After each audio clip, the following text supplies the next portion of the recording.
back. If you've just joined us, you're watching the news at 10 on Channels Television, coming to you live from Lagos. A reminder of our top stories. Operatives of the Nigeria Security and Civil Defense Corps burst 2 more illegal detention centers in Kaduna, rescue 11 people. Economic and Financial Crimes Commission seeks forfeiture of 23 properties linked to former chairman of the Presidential Task Force on Pension Reforms, Abu Rashid Maina. Army announces capture of 2 Boko Haram commanders on its list of wanted leaders of the terror group as the Nigeria Air Force jets target ISWAP fighters on the fringes of Lake Chad in northern Borno State. And UK members of Parliament reject government's Brexit bill timetable proposal as Prime Minister Boris Johnson threatens to call for general elections.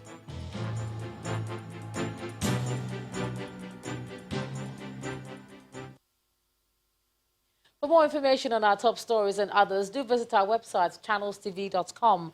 Subscribe to Channels Television's live stream, and of course YouTube has videos of all our shows. We have some images that were sent into our eyewitness portal. Let's begin with this one from Rumibo. It's about to show, yes, there it is, in Port Harcourt, the River State capital. It shows this fish reportedly caught in this floodwater that our eyewitness says resulted from a heavy downpour and poor drainage. He's calling on the improved drainage system, and he wants it to be improved by the government. And still on floods is this next image showing the road taken over at the Ejibu area of Lagos State. The picture shows tricycles pulling their way through the flood. Our final image is from Minna, the Niger State capital, and it shows these people whom our eyewitness reporter says are protesting against the poor state of the road network in the state. According to him, the protesters are displeased with the rate of accidents and traffic on different roads across the state. Thanks a lot for all your pictures, and do send us more when you can. Outside Nigeria, local members of a community in the Mpulanga province in South Africa today took the laws into their hands and attacked some Nigerian-owned businesses. At the root of the attack, which had 1 person hospitalized, is an allegation by a lady who claimed she had been held captive by the owner of a brothel who had held her, sexually molested her over a period. While the true ownership of the said brothel, which was burned subsequently, cannot be confirmed, Nigerian-owned businesses in the vicinity were not spared. Nigeria's Consul General in South Africa, Mr. Godwin Adama, accompanied by the Nigeria community leaders, visited the area where the cluster commander briefed them on what has happened. Channels Television spoke with him and an eyewitness.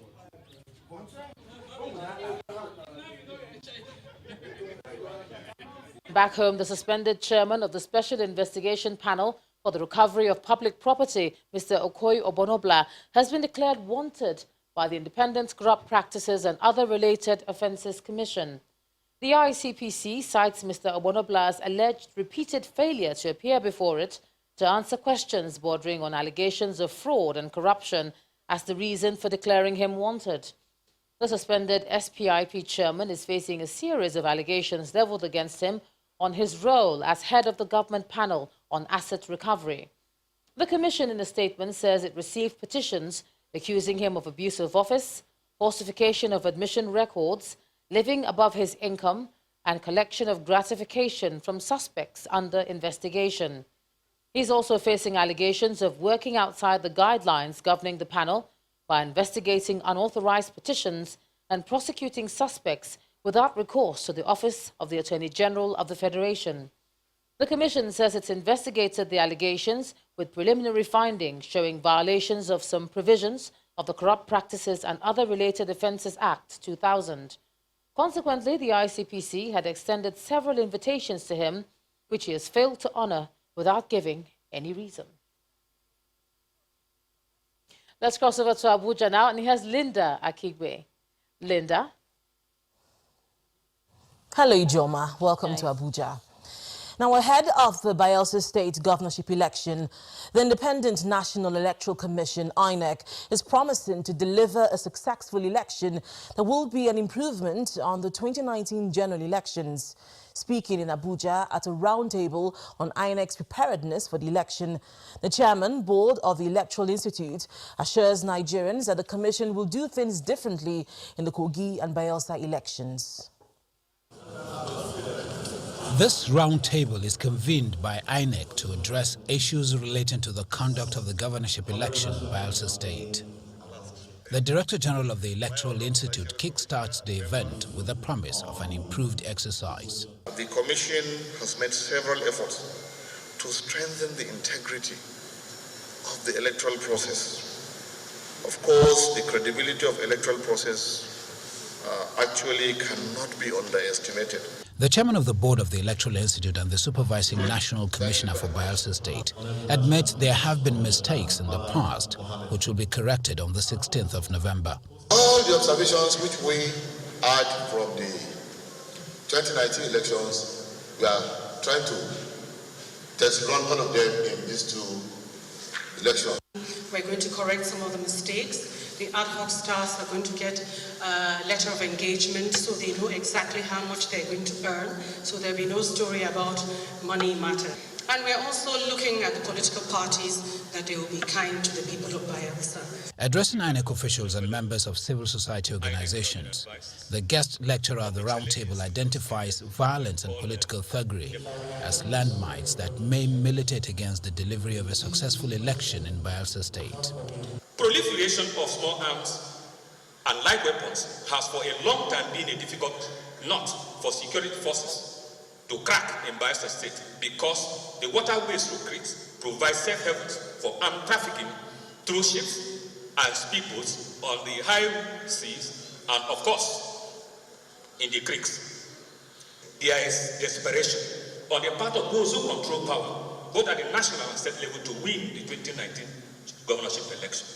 There is therefore palpable fear that a combination of violence and political patronage may be used to smash the ruling party in the state and prevent free and fair election. As the Kogi and Bayelsa state governorship elections draw closer, this roundtable is part of INEC's efforts aimed at ensuring the delivery of credible and successful elections. But how this exercise will impact on these officials here will be determined after the November 16 elections. From the polls to the National Assembly, the Senate's Committee on Trade and Investment is set to investigate allegations of illegal transfer of 14.3 billion naira from the 2017 budgetary allocation of the Nigerian Export Processing Zones Authority to a private company, the Nigeria Special Economic Zones Company. Committee Chairman Senator Rose Oko disclosed this during a budget defense meeting with officials of the Ministry of Trade and Investment. Distinguished colleagues, It's the turn of the Minister of State, Trade and Investment to discuss her ministry's 2019 budget performance with the Oversight Senate Committee and give a breakdown of its proposed expenditure for 2020. But the committee chairperson reminds the minister of an existing matter which has not been resolved. distinguished colleagues, Honorable Minister, the committee is aware of the existing legislative query on the Ministry and the Nigerian Export Processing Zones Authority over the 14,376,027,584 naira 65 kobo that was illegally transferred from the 2017 appropriation budget of NEPSA to Nigerian Special Economic Zones Company. This is a breach of the 2017 Appropriation Act. This committee intends to see to the end of the query and inquiry as to find a logical conclusion. The way the minister thought of implementing the... Responding to the allegation, the Permanent Secretary of the Ministry of Trade and Investment says the money was not eventually released to the company and it is still in the custody of the Central Bank of Nigeria. Meanwhile, the Committee on Ethics and Privilege is raising concerns over the non-completion of the building intended to be the headquarters of the Code of Conduct Bureau. During the agency's budget defense session, the chairman of the committee is demanding for an update of the building project from officials of the bureau, noting that the sum of 1.3 billion naira has been released to the contractor, but the building is nowhere near completion. I was privileged to be the chairman of this committee in the 7th Assembly. And the CCB headquarters, for which over 1.3 billion have been spent there was still under the foundation stage. Nobody talks about it again. I don't know whether it is a foregone project. While expressing concern over the underfunding of anti-corruption agencies in the country, the committee recommends to the federal government that the Code of Conduct Bureau and Tribunal should have statutory transfers or be put on first-line charge because of the nature of the agencies. The Minister of Aviation, Senator Hadi Sirika, is insisting on the maintenance of proper hygiene and sanitary conditions at the country's airports. He was speaking during the ministry's budget defense before the House of Representatives Committee on Aviation. Members of the committee unanimously asked the minister to bow and go without delving into the details of his budget. Our correspondent Terry Ikumi has this report. Member representing It's the second week of budget defense in the House of Representatives. The Minister of Aviation, Hadi Sirika, is here to defend his ministry's 41.9 billion naira proposed budget. But the lawmakers seem disinterested in the details of the budget and would rather extend the bow and go privilege to him, which he was accorded during the ministerial screening exercise as a former federal lawmaker. Mr. Chairman, it is my application that while we study the document and relate with other parastatals and agency leadership, that we accord the minister the usual convention that he takes his leave. The minister is a ranking member here and also is a ranking member in the Senate. So we're going to treat you as a ranking member. He is eventually asked to bow and go after responding to two questions on the Enugu airport and hygiene and sanitary conditions of the nation's airports. By the time we get done before Easter with Enugu airport, I can guarantee you it will be the best, the safest in terms of operations of airports in this country. And I want to confidently say that the toilets and the hygiene, or the hygiene in general in our airports is well above standards with emphasis. If we were to be scored, I'm sure we'll be scored 90%. Those in support that the minister take a bow, say aye. Those against, say no. The ayes have it. I think the ministry... The Minister of Youth and Sports Development defends his budget before the House Committee on Youth Development, where he speaks on rejection of core members by MDAs. If there's a jail time prescribed for not serving, then when you put yourself forward to serve, no government agency should have the privilege to reject you. We are new on board, but the work is not new. The Minister of Humanitarian Affairs also appears before a joint committee of the National Assembly for her budget defense. Various other committees like that on privatization also held budget defense with the Bureau of Public Enterprise and called on the Bureau to ensure a review of performance agreements between the federal government and industries. Terry Ikumi, Channels Television News.